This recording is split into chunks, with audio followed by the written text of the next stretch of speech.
Olá pessoal, então vamos fazer mais um vídeo agora para falar sobre o diagrama de caixa, ou também chamado de box plot, ok?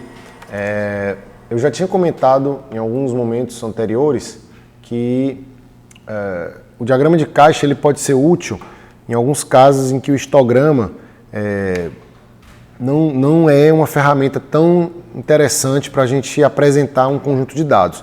Isso acontece, por exemplo, quando nós temos alguns pontos distantes, né, da maioria dos demais pontos.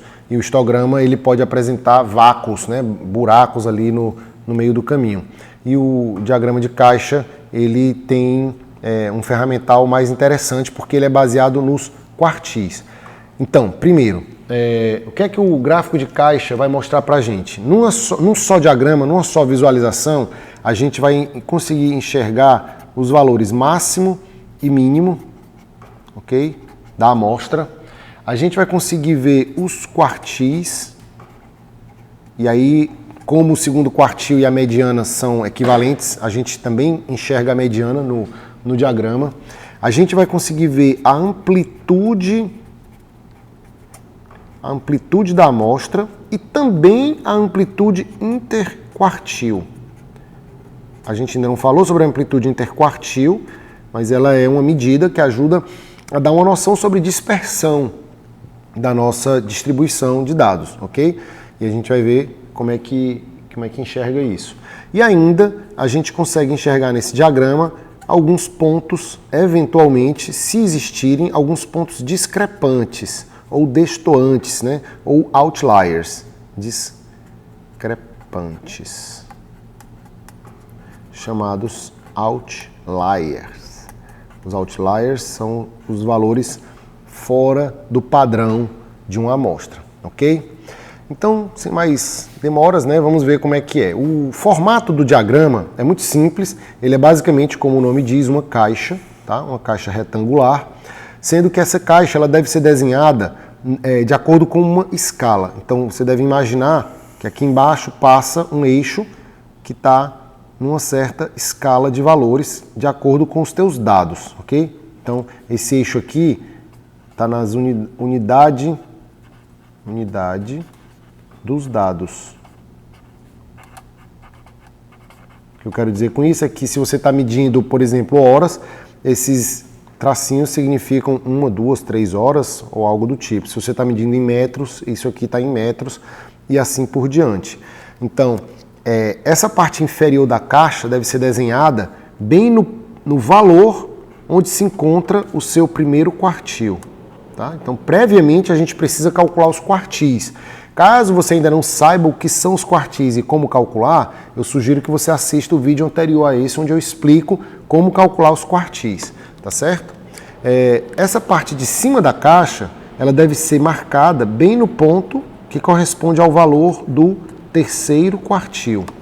E no meio, enfim, em algum lugar aqui, você vai marcar o valor da mediana. Então, essa mediana ela não está necessariamente no meio dessa caixa, ela pode estar em qualquer ponto. Vamos supor que ela esteja aqui. Então, esse aqui seria o valor do Q2, também equivalente à mediana da tua amostra. Então, primeiramente, você tem que pegar teus dados e achar esses três valores, ok?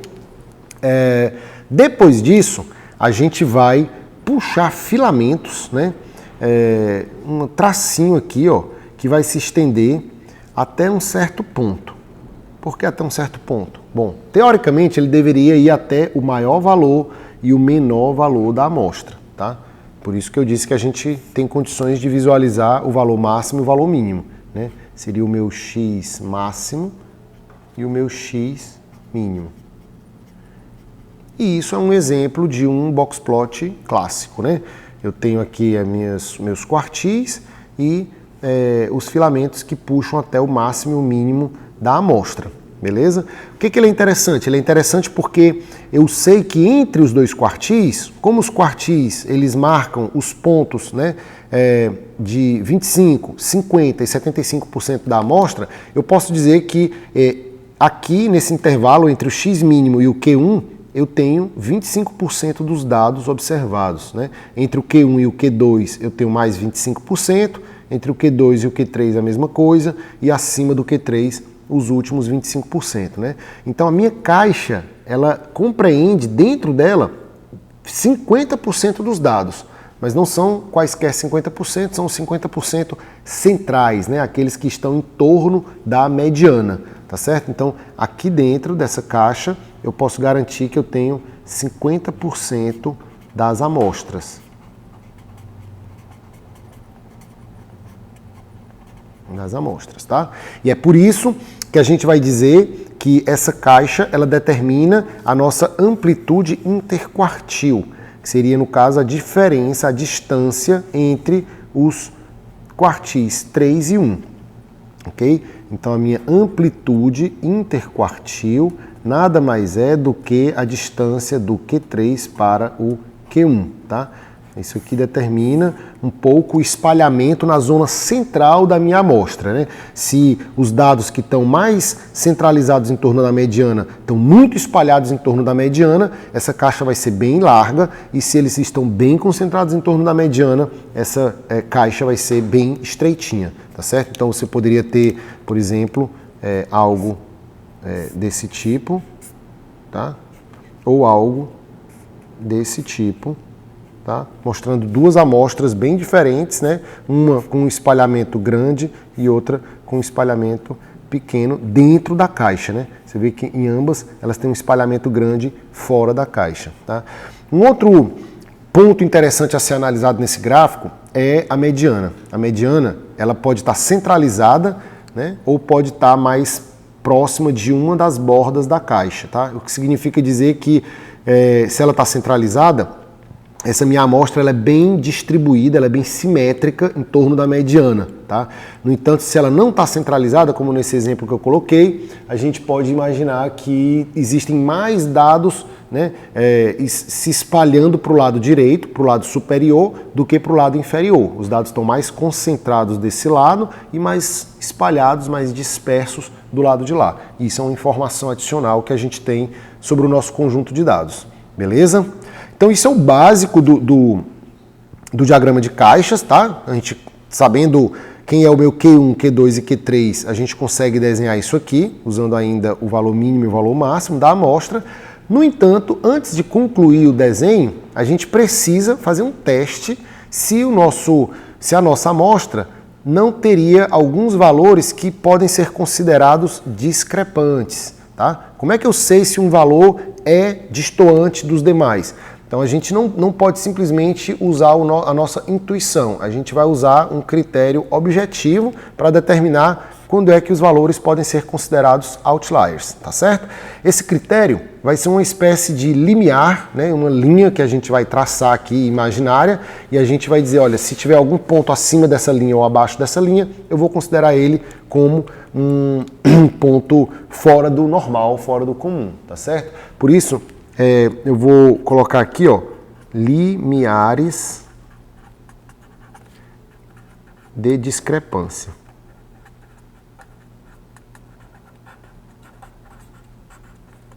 Então, limiar inferior, para começar.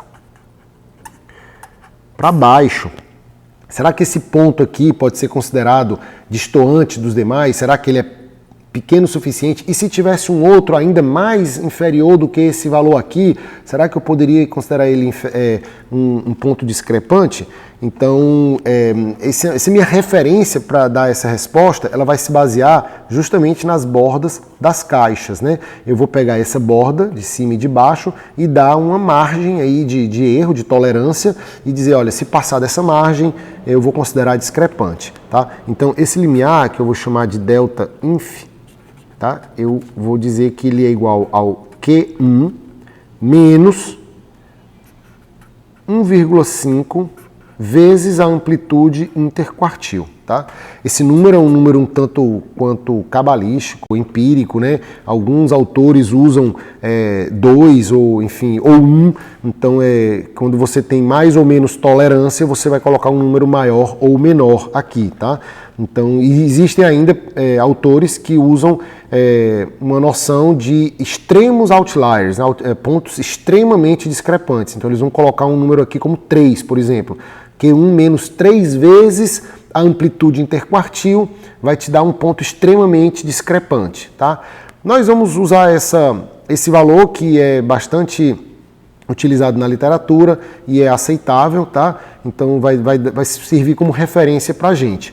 Então seria, pega o Q1, pega o valor da amplitude interquartil, multiplica esse valor por 1,5 e aí você vai achar aqui um limiar, colocar aqui uma linha pontilhada.